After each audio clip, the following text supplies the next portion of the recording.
அதிர்ச்சியை கொடுக்குற விதமாக மாதம்பட்டி ஜாய் கிருஷ்ணலாவுக்கு தாலி கட்டி குங்குமம் வச்சு விடுற மாதிரியான ஃபோட்டோஸ் எல்லாத்தையும் ஜாய் கிருஷ்ணலா இப்போ ஷேர் பண்ணியிருக்காங்க. இந்த ஃபோட்டோஸ் எல்லாம் தான் இப்போ வைரல் ஆகிட்டு வருது.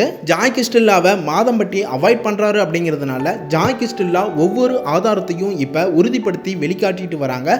அந்த வகையில் தான் இப்போ ஒரு சில போஸ்ட்டுகளை வந்து ஷேர் பண்ணியிருக்காங்க. ஆனால் இப்போ வரைக்குமே மாதம்பட்டி ஜாய் கிருஷ்ணலாவோட இந்த 2வது மேரேஜ் குறித்து எந்த ஒரு பதில் ரியாக்ஷனும் கொடுக்காம தான் இருக்காரு. இதனால ஜாய் கிருஷ்ணலா மாதம்பட்டி மேல கம்ப்ளைண்ட் கொடுத்தாங்க, இன்டர்வியூ கொடுத்தாங்க, என்ன அடிச்சு துன்புறுத்தினாரு அப்படின்னு பல விஷயங்களை ஓப்பனா வெளியில சொன்னாங்க. அது மட்டும் இல்லாம 7 மாசம் நான் கர்ப்பமா இருக்கேன், ஸ்டாலின் அப்பா நீங்க தான் ஒரு நீதி கிடைக்கணும் அப்படின்னு ஸ்டாலின் வரைக்கும் இப்ப மனு கோரிக்கை வச்சு வேண்டுதல் வச்சிருக்காங்க. இந்த நிலையில இப்ப மாதம்பட்டியை தாக்கி ஒரு சில போஸ்டுகளை ஷேர் பண்ணியிருக்காங்க. அதுல என்ன சொல்லியிருக்காங்கன்னா, கருவுல உயிர் உருவாயிட்டு இருக்கும் போது உயிர் கொடுத்தவன் கடமையை என்னைக்கும் மறக்க கூடாது, நான் உள்ள துடிக்க நீ வெளியே தப்பிக்கிற அப்படின்னு, இதுதான் உன் உண்மையான அன்பு அறிமுகமா அப்படிங்கிற மாதிரி மாதம்பட்டியை தாக்கி இப்போ இந்த ஒரு சில போஸ்ட்டுகளை ஷேர் பண்ணியிருக்காங்க ஜாய் கிருஷ்ணலா. ஜாய் கிருஷ்ணலா ஒவ்வொரு ஆதாரத்தையும் வெளியிட்டும் அவங்களோட வயிற்றுல வளர்ற குழந்தைக்காக இவ்வளவு போராடியும் ஏன் யாருமே எந்த ஒரு நடவடிக்கையும் எடுக்கல அப்படிங்கிறது புரியாத புதிராக தான் இருக்கு.